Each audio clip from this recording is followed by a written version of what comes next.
Bienvenidos a esta nueva sesión de Cálculo 1 aquí en la Universitaria Virtual Internacional. En esta oportunidad vamos a ver la segunda derivada y aplicaciones en Cálculo 1. Cuando entramos a definir qué es la segunda derivada, pues hacemos referencia a aquella primera derivada que tratamos en sesiones anteriores, donde tomábamos una función f y la derivábamos a través de límites o a través de algunos métodos de derivación.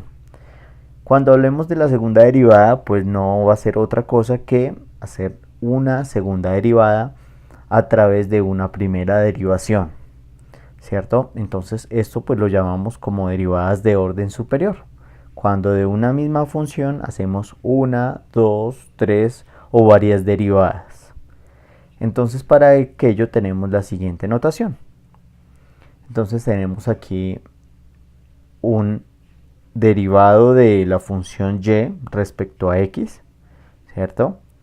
También tenemos una segunda representación que es y', que también denota derivada de y. Y también tenemos f' de x, que también denota la primera derivada.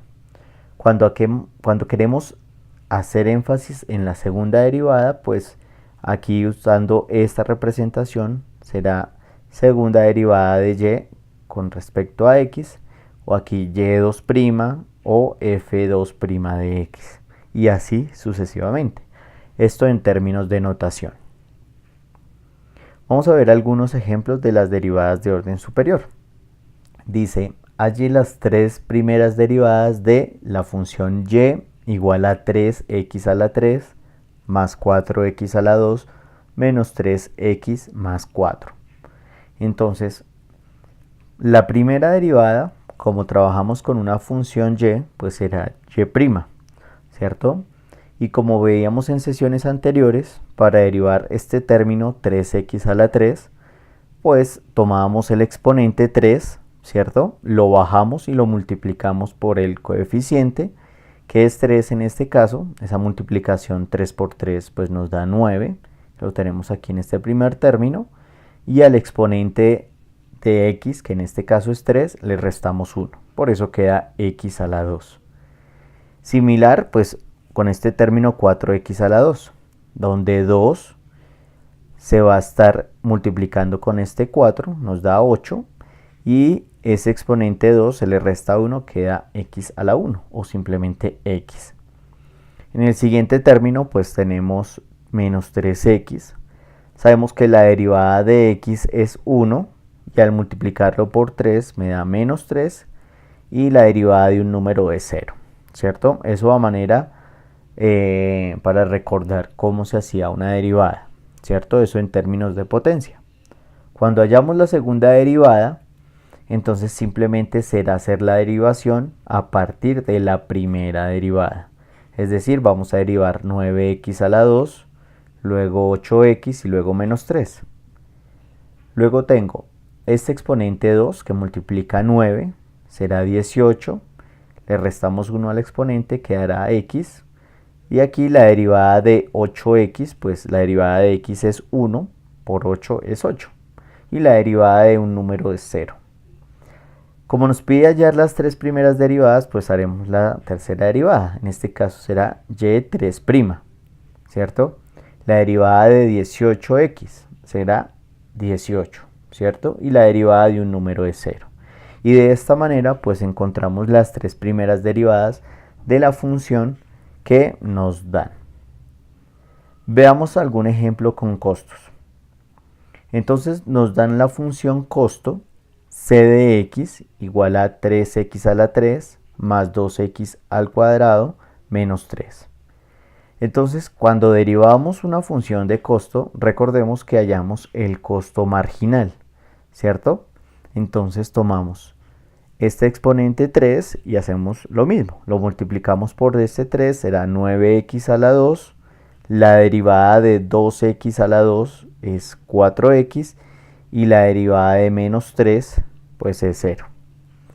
¿Listo? ¿Qué pasa si queremos hallar la segunda derivada? Entonces, al hallar la segunda derivada, entonces tomamos 9x a la 2 más 4x. Derivada de 9x a la 2, entonces es 18x. Derivada de 4x es 4. ¿Listo? Como en la función costos, x representa un número de artículos, ¿cierto? Números de artículos fabricados o elaborados. Tomemos un valor de x igual a 20 para saber pues cómo se representa ese valor en algunas de las derivadas. Miremos cómo representa ese 20 en la función de costo marginal, es decir, en C'. Entonces, pues simplemente será en esta función C', donde esté la x, reemplazarla por 20, ¿cierto? Y así obtenemos un valor de 3680.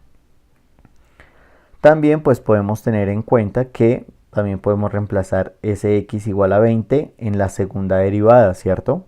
Que es 18x más 4.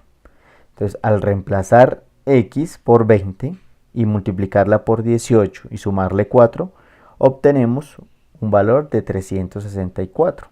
Fíjense que en la segunda derivada, pues únicamente tenemos una x. Eso pues conlleva a llevar todo este ejercicio a una conclusión, ¿cierto? Que por cada unidad adicional que se produce, hay un incremento de 364 en el costo marginal. Eso lo da ¿quién? La segunda derivada, ¿cierto? Que nos arrojó un valor de 364. Veamos ahora en qué radican los máximos y mínimos y vamos a ver algunos criterios de concavidad y asimismo la gráfica de funciones. ¿Qué podemos ver en términos de intervalos de crecimiento y decaimiento o decrecimiento, que es lo mismo? Vamos a tener en cuenta dos teoremas. El teorema 1 pues está dividido en dos partes. La parte A dice que pues si hay una función f de x, ¿cierto? Y es creciente, ¿cierto? Es porque es diferenciable, es decir, se puede derivar y además esa derivada de la función tiene que ser mayor o igual a 0. ¿Listo? Es decir, si sacamos la derivada de la función y ese valor es mayor o igual a 0, pues la función es creciente. En cambio, la parte B dice que la función es decreciente si al derivarla, esa derivada es menor o igual a 0. ¿Listo? ¿Qué dice el teorema 2? Es como una consecuencia del teorema 1. Dice que pues si la derivada de la función es mayor a 0, para todo x en algún intervalo, entonces esa función es creciente en ese intervalo. Va a depender del valor que se tome en ese intervalo. Ya más adelante veremos unos ejemplos.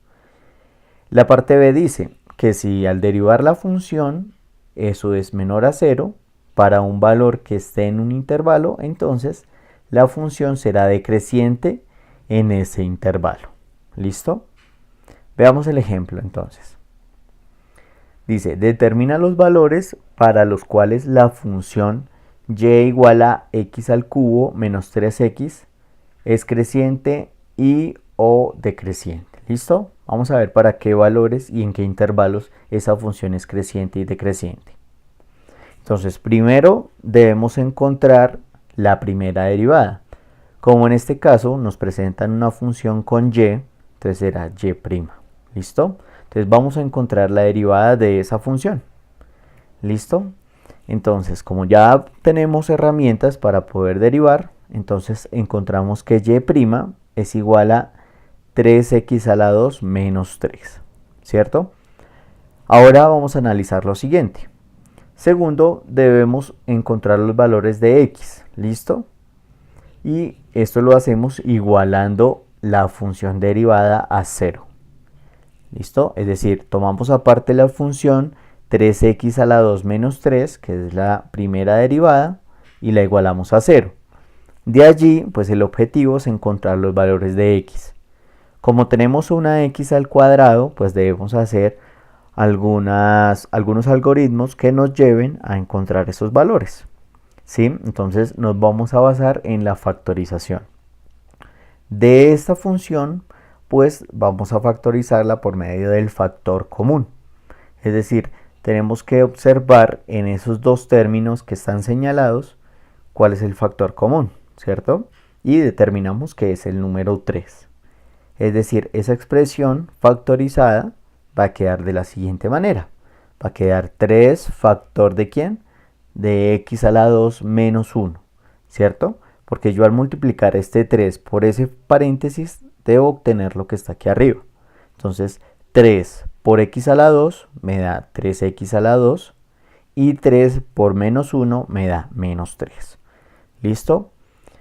Ese es el primer paso en este ejercicio. Esta expresión que tengo dentro del paréntesis pues sigue teniendo un x al cuadrado, ¿cierto? Y me doy cuenta que también debo hacer una factorización para ese paréntesis. Y ese factor o todo el paréntesis tiene una forma determinada que es llamada diferencia de cuadrados, ¿cierto? ¿Cómo identificamos una diferencia de cuadrados? Pues primero, como su nombre lo dice, debe haber una diferencia, una resta, entre dos términos que tengan un cuadrado, ¿cierto? Para determinar que son cuadrados, pues cada uno de los dos términos debe tener raíz. En nuestro caso, pues a cuadrado, pues tiene como raíz a, ¿cierto? Y b cuadrado tiene como raíz a b, ¿cierto? Las raíces son aquel número multiplicado por sí mismo que me dé el cuadrado, ¿cierto? Y al tener esto, pues la factorización será en dos paréntesis, donde en el primer paréntesis puede ir el signo más, en el siguiente va el menos, y en cada una de ellas va la raíz de cada término. Ahora vamos a identificar las raíces en nuestro caso. Entonces veamos, en x al cuadrado, ¿quién es su raíz? Es x, ¿cierto? Porque x por x es x al cuadrado. En 1, su raíz es 1, ¿cierto? Porque 1 por 1 me sigue dando 1. Entonces, este 3 pues sigue consignado ahí y este x al cuadrado menos 1 es una diferencia de cuadrados y como ya vimos se factoriza de la siguiente manera. Dos paréntesis donde uno va al signo más y en el otro el menos y pues se están completando por sus raíces que es x y 1. De esta manera pues ya tenemos unos términos donde están valores de la x, ¿cierto? Son x que están con un exponente 1. De esa manera pues lo seguimos igualando a 0. En este caso pues voy a coger cada uno de esos factores y los voy a igualar a 0. Con el propósito de despejar los valores de x en cada uno. Entonces voy a empezar por el término de la izquierda que es x más 1. Entonces x más 1 lo igualo a 0 y inmediatamente despejo x. Entonces este más 1 está acompañando a x, pasará al otro lado de la igualdad con el signo contrario. Será x menos 1. Ahora haré lo mismo con x menos 1, lo igualo a 0 y es decir, este menos 1 que está acompañando a la x pasará al otro lado de la igualdad y quedará x igual a 1. Estos serán los valores de x que debía encontrar.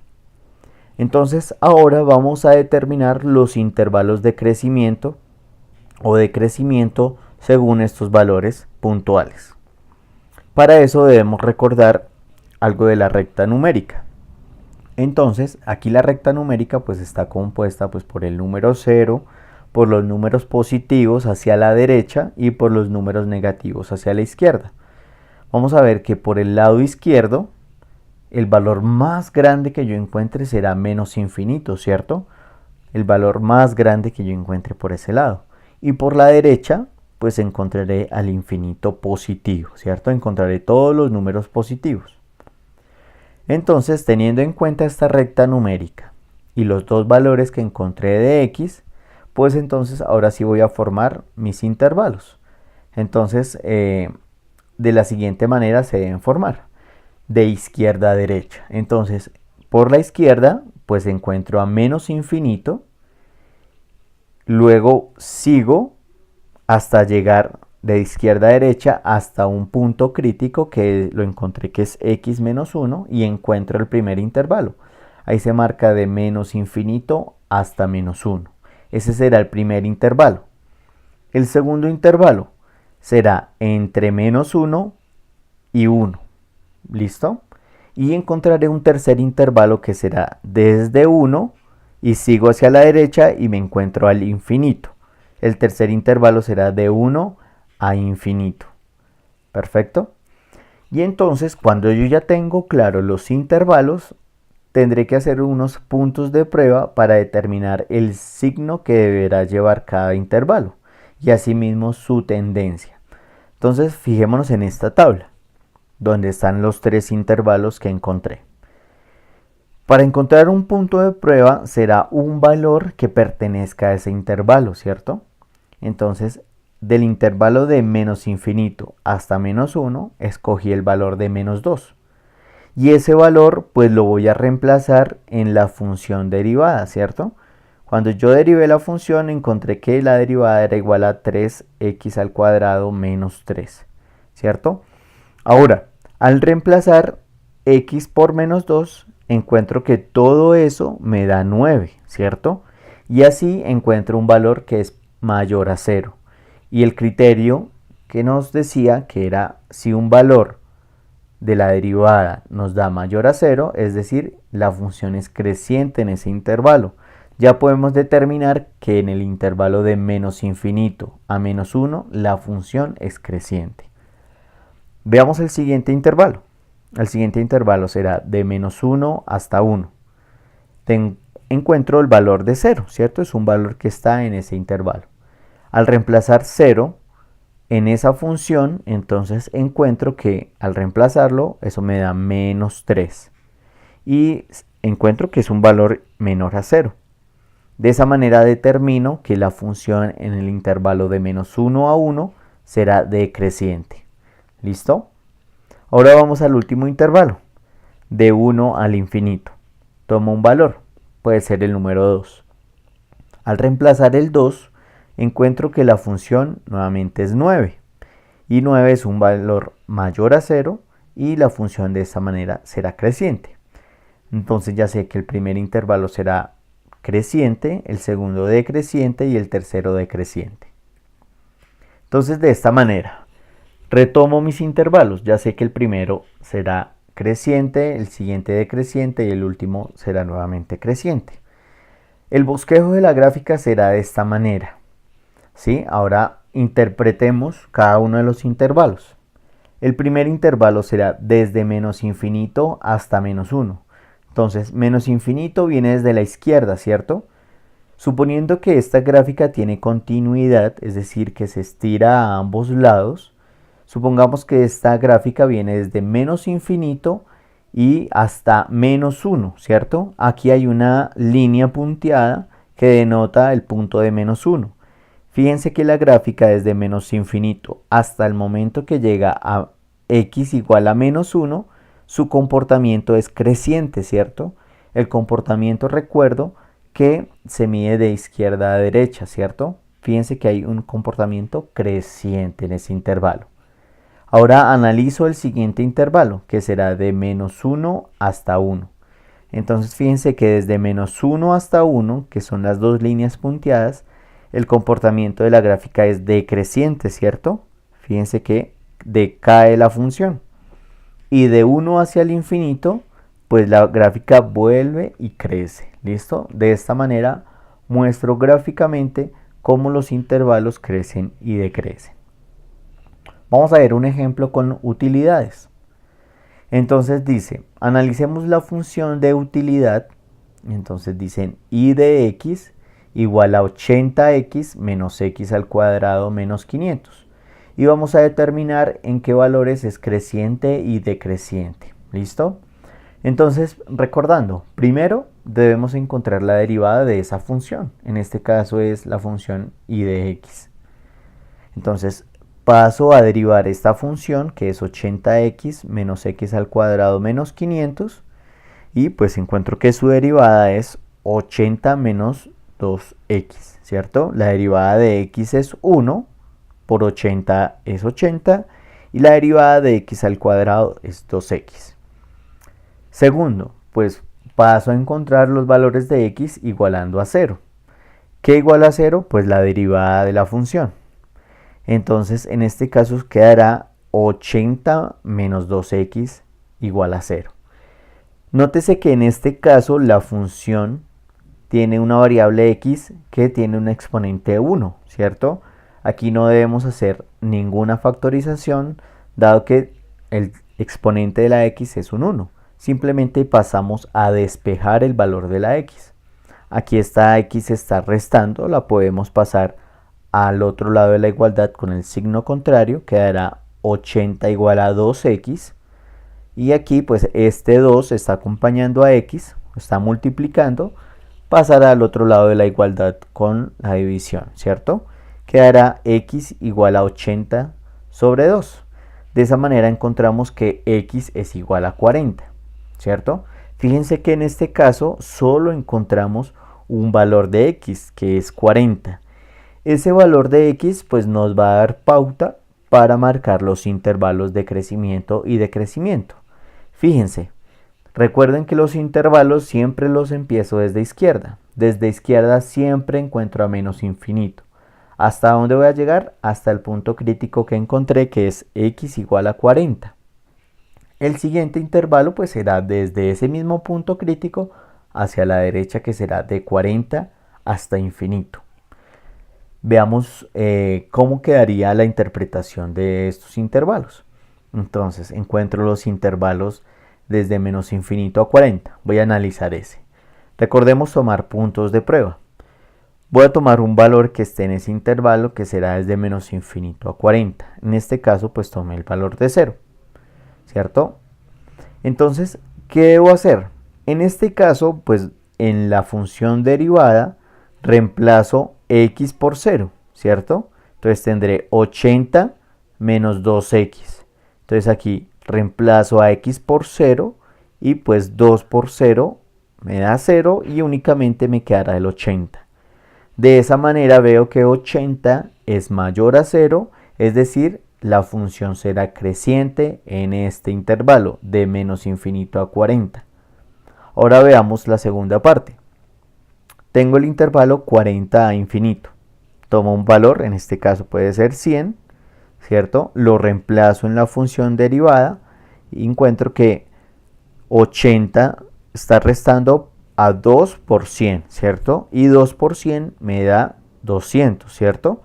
Y 80 menos 200 me da menos 120. En ese caso, menos 120 es menor a 0. Y según el criterio, pues será decreciente. Entonces, así puedo determinar que en ese intervalo la función será decreciente. ¿Listo? ¿Qué puedo concluir? Entonces, como es una función de utilidad, entonces puedo decir que cuando yo tome valores entre 0 y 40, ¿cierto? Porque las utilidades, los valores de los productos no pueden ser negativos. Yo no puedo tener menos 2 productos, sino puedo empezar desde 0 hasta 40 según este primer intervalo.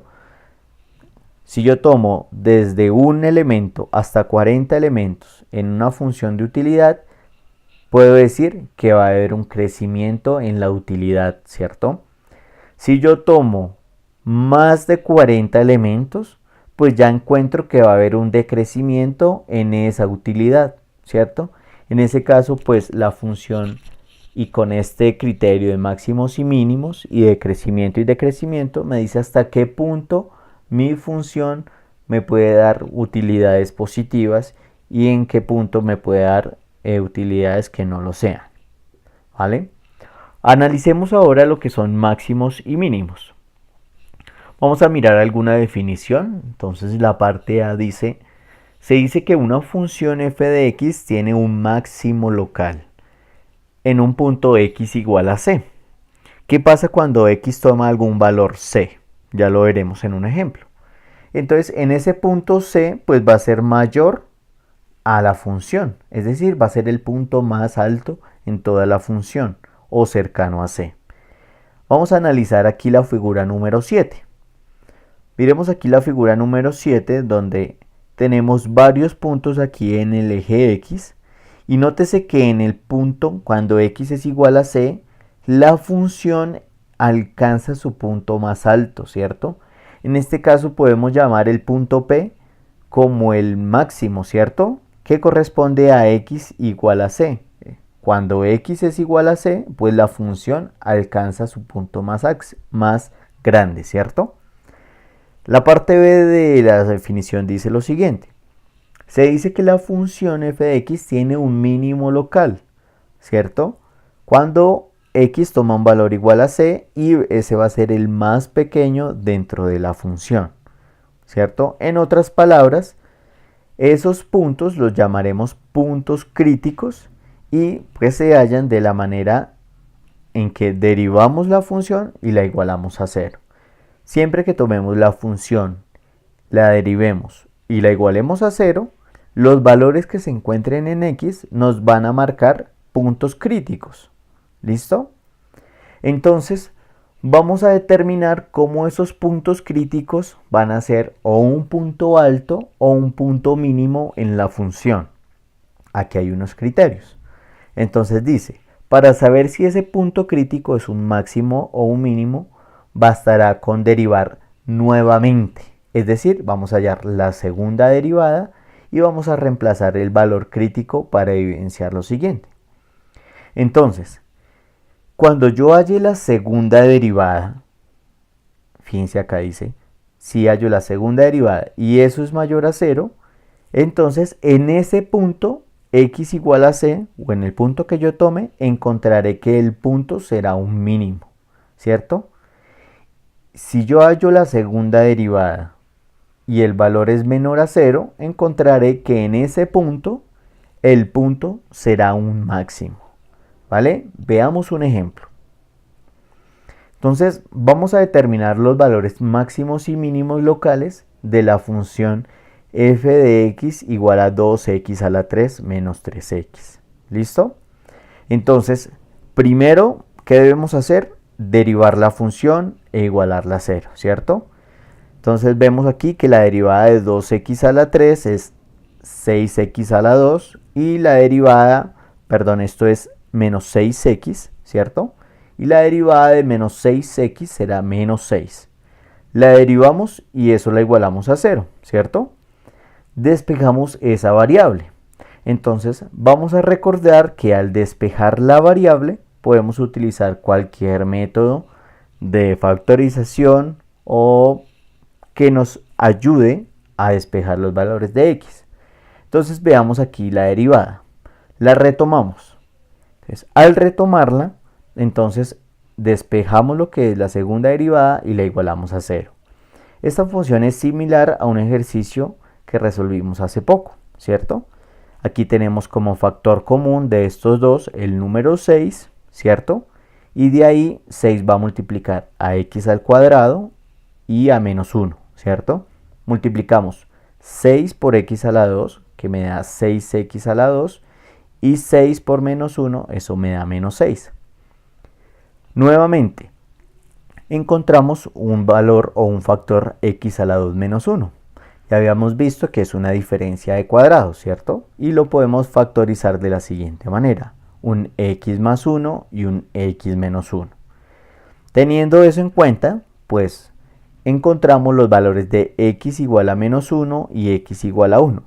Si cogemos este x más 1 y lo igualamos a 0, ¿verdad? Y luego despejamos a x, nos da un x igual a menos 1, igual con este paréntesis, x menos 1, al igualarlo a 0, despejamos x y encontramos que es x igual a 1. ¿Ok? Entonces, ahora vamos a verificar la segunda derivada. Entonces, al hallar la segunda derivada de esta primera, que es 6x a la 2 menos 6, entonces encontramos que pues, la derivada de 6x al cuadrado será 12x y la derivada de 6 es 0. ¿Listo? Entonces, esta segunda derivada la vamos a tomar como base junto a estos dos puntos críticos, ¿cierto? Estos dos puntos críticos me van a determinar si cada uno de ellos son máximos o mínimos locales, si es el punto más alto de la función o el punto menor. Entonces, retomamos lo que es la segunda derivada y tomamos esos puntos críticos. Ahora, miremos acá.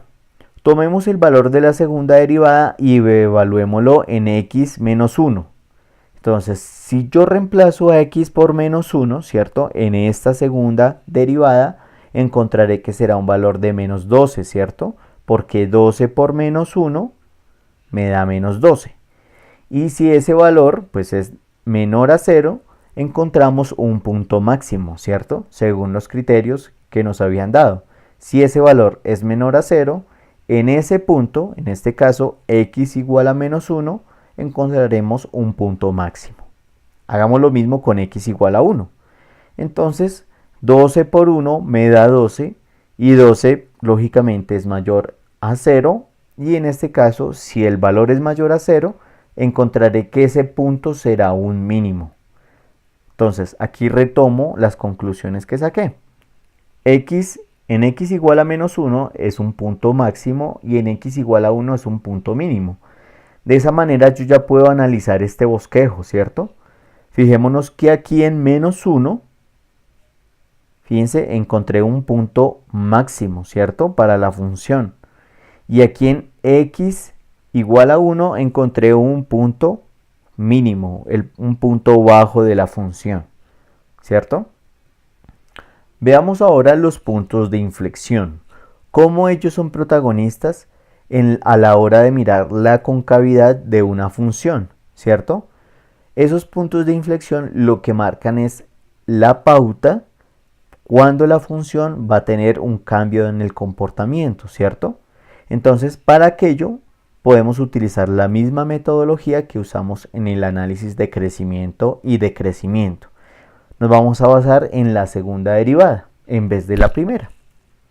Entonces miremos, para ello vamos a encontrar la segunda derivada, la vamos a igualar a 0 y luego tomamos puntos de prueba en los intervalos. ¿Listo? Entonces vamos a hacer el ejemplo con la función anterior, que es 2x a la 3 menos 6x. ¿Listo? Entonces parto de la función, entonces ya sabemos que debo encontrar la segunda derivada. Hallo la primera derivada, que es 6x a la 2, ¿cierto? Que es la derivada de 2x a la 3. Y luego menos 6, ¿listo? Entonces aquí les recuerdo que es menos 6x en este segundo término, ¿ok? Entonces, al hallar esta primera derivada, pues parto para hallar la segunda derivada, ¿cierto? Entonces me quedará segunda derivada de la función 12x. Ya lo habíamos hecho en el anterior ejercicio, ¿cierto? Entonces, igualamos a 0. Entonces me quedará 12x igual a 0. Como la x está con un exponente 1, simplemente vamos a despejar a x, ¿cierto? Entonces, este 12 que está multiplicando a la x pasará al otro lado de la igualdad dividiendo y quedará 0 sobre 12 que es igual a 0. Entonces aquí encontramos que x es igual a 0. Recuerden que con ese punto ya puedo marcar unos intervalos. Por la izquierda siempre encontraré al menos infinito, voy hasta el 0, ¿cierto? Y a partir de 0 iré hasta infinito, que es el segundo intervalo. Y ahora voy a mostrar acá esta tabla y haciendo los análisis. Voy a mirar aquí el primer intervalo que es desde menos infinito hasta 0. Voy a tomar un valor o un punto de prueba que es menos 100, ¿cierto? Y voy a tener en cuenta pues la segunda derivada que es 12x. Entonces, ¿qué pasa cuando reemplazo x por menos 100? Entonces me quedará una multiplicación entre 12 por menos 100, ¿cierto? Y eso me da menos 1200. Como es un punto, ¿cierto? Un valor de menos 1200 menor a 0, voy a decir que en ese intervalo encontraré una concavidad negativa hacia abajo. Entonces ahí la gráfica tendrá este comportamiento. ¿Listo? ¿Qué pasará en el segundo intervalo? Desde 0 hasta infinito. Entonces tomo un valor que está en ese intervalo que es 100 y pues lo reemplazo en la segunda derivada que es 12x.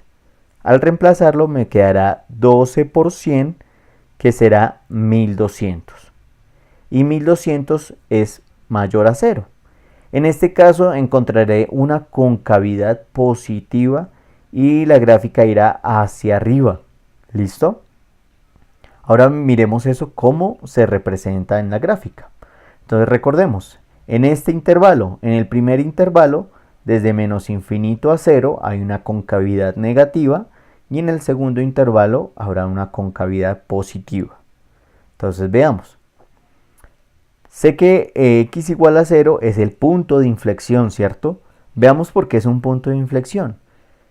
Miremos el primer intervalo, desde menos infinito hasta 0, es decir, desde la izquierda hasta que llego a 0, la función es cóncava, ¿cierto? Va a tener una curva hacia abajo, ¿cierto? Una concavidad negativa. ¿Y qué pasa cuando llegamos a x igual a 0? Ahí se marca el punto de inflexión, porque cuando x es igual a 0, la gráfica empieza a tomar un cambio en su comportamiento. Y ahí analizo el segundo intervalo, que es desde 0 hasta infinito. Y ahí iré hacia la derecha. ¿Qué pasa desde 0 hasta el infinito? Pues encontraré una concavidad positiva, ¿cierto? Hacia arriba. ¿Ok? Y aquí el punto de inflexión simplemente me marca en qué punto se va a marcar ese cambio de comportamiento en la gráfica. ¿Listo? Pues muchas gracias y pues esto es todo para la unidad de segundas derivadas y criterios para hallar máximos, mínimos, puntos críticos y puntos de inflexión. Hasta luego.